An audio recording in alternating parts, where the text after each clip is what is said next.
अब स्मृति ईरानी प्रधानमंत्री को चूड़ियां क्यों नहीं भेज रही? अब महिला आयोग बृजभूषण या खेल मंत्री को नोटिस क्यों नहीं भेज रहा? अब मनोहर लाल खट्टर टेसुए क्यों नहीं बाहर है? पता है क्यों? क्योंकि इन लोगों को पूरी दुनिया में देश का तिरंगा लहराने वाले युवा नहीं चाहिए। इन्हें तो सिर्फ मस्जिदों पर भगवा लहराने वाले युवा चाहिए। इन्हें दुनिया के धुरंधरों को पटकनी देकर देश की बेटियों का सिर ऊंचा करने वाले नहीं, बल्कि बेटियों की असमत लूटने वाले और उनके समर्थन में तिरंगा यात्राएं निकालने वाले युवा चाहिए। पिछली बार इन खिलाड़ियों का सपोर्ट करके जो बेइज्जती करवाई थी वो याद नहीं? जिस सरकार और मोदी की तुम आलोचना कर रहे थे, ये खिलाड़ी आखिर में उन्हीं का गुणगान कर रहे थे। भाई साहब, आपके खिलाड़ी तो फिर बैठ गए जंतर मंतर पे धरने पे। मुझे तो लगता था कि ये तो पूरे देश के खिलाड़ी हैं, क्योंकि जब ये मेडल जीत कर लाते हैं तो सारे देश के लोग खुशियां मनाते हैं और सबसे पहले मोदी जी फोटो खिंचवाते हैं और पदक तालिका में मेडल के आगे खिलाड़ी का नहीं, देश का नाम लिखा जाता है, इंडिया। तो अब उसी इंडिया को बदनाम करने के लिए ये धरने का ड्रामा क्यों कर रहे हैं? मतलब पहले तुम लोगों के लिए मोदी इंडिया थे, अब बृजभूषण शरण सिंह इंडिया हो गए। और कितना गिरोगे बे? मुझे एक बात बताओ, जब भी कोई किसी रेपिस्ट, हत्यारे या यौन शोषण के आरोपी के खिलाफ आवाज उठाता है तो तुम लोग हमेशा आरोपियों के पक्ष में ही क्यों खड़े मिलते हो? उन्हीं के समर्थन में क्यों तिरंगा यात्राएं निकालते हो? क्या इससे देश बदनाम नहीं होता? कोई यौन शोषण का मामला नहीं है।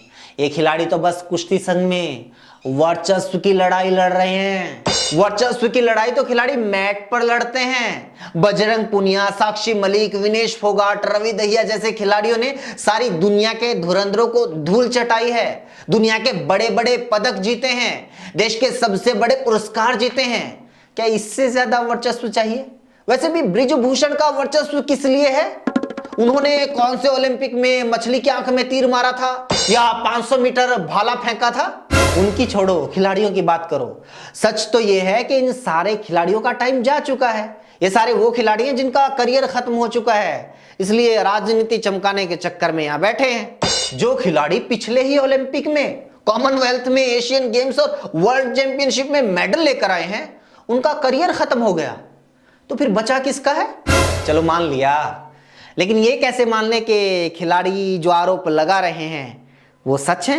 अगर सरकार में बैठे हुए लोग, सरकार के समर्थक, तुम्हारे जैसे लोग पहले ही आरोपी को क्लीन चिट दे देंगे तो कौन सी जांच एजेंसी की हिम्मत है उसको दोषी करार दे देगी?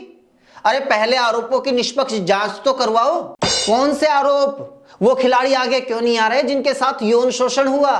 क्या कभी मीडिया में उनका बयान आया? पहली बात तो यह कि बाकायदा कोर्ट की गाइडलाइंस है कि ऐसी पीड़ित लड़कियों की पहचान और नाम उजागर नहीं होने चाहिए, इसलिए उनका मीडिया में बयान आना जरूरी नहीं है। दूसरी बात यह कि 7 खिलाड़ियों ने बाकायदा पुलिस में लिखित कंप्लेंट की है।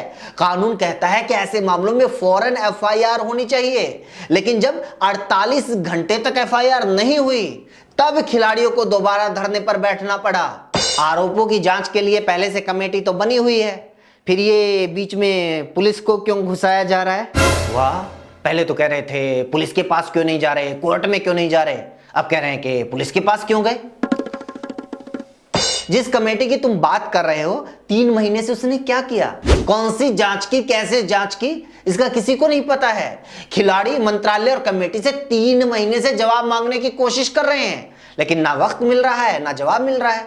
खेल मंत्री के पास राहुल गांधी को ट्रोल करने के लिए पूरा वक्त है, लेकिन उनका जो असली काम है उसके लिए वक्त नहीं है। अरे जो मोदी विनेश फोगाट को अपनी बेटी बोल रहे थे, आज उसी विनेश फोगाट के आंसू देखकर मोदी के मुंह से 2 शब्द नहीं निकल रहे। देखा, आ गया मोदी का नाम और राहुल गांधी का नाम बीच में। यही तो सारा मामला है, कोरी राजनीति है बस।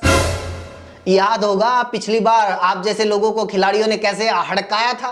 खिलाड़ियों ने कहा था कि उन्हें सरकार पर पूरा भरोसा है, यह सिर्फ खिलाड़ियों का मामला है, इस पर कोई राजनीति ना करे। याद है? ये सिर्फ खिलाड़ियों की बात थोड़े है, देश के बहुत सारे लोगों का तकिया कलाम बन चुका है, फलाने मुद्दे पर राजनीति मत करो। लेकिन बृजभूषण कुश्ती संघ के प्रधान बने राजनीति की वजह से। उनके खिलाफ कोई कार्रवाई नहीं हो रही, राजनीति की वजह से। पहलवानों को झूठा आश्वासन दिया गया राजनीति की वजह से।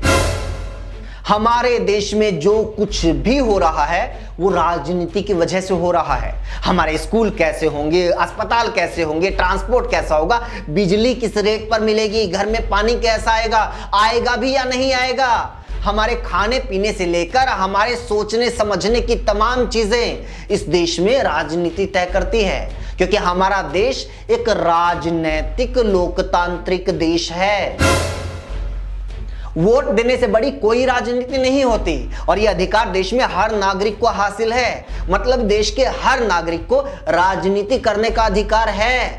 इसलिए बिल्कुल सभी खिलाड़ियों को, राजनीतिक दलों को महिलाओं के सम्मान के लिए राजनीति करनी चाहिए। बिल्कुल पुलवामा के शहीद परिवारों को न्याय दिलाने के लिए राजनीति करनी चाहिए। बिल्कुल अडानी के सच को सामने लाने के लिए राजनीति करनी चाहिए। बिल्कुल स्कूल, कॉलेज, अस्पताल, सीवरेज, सड़क, अपराध, नशा, हर मुद्दे पर राजनीति करनी चाहिए। क्योंकि वो जो लोग आपको कहते हैं कि फलाने मुद्दे पर राजनीति मत करो, वो असल में आपको कह रहे हैं कि सरकार से सवाल मत पूछो।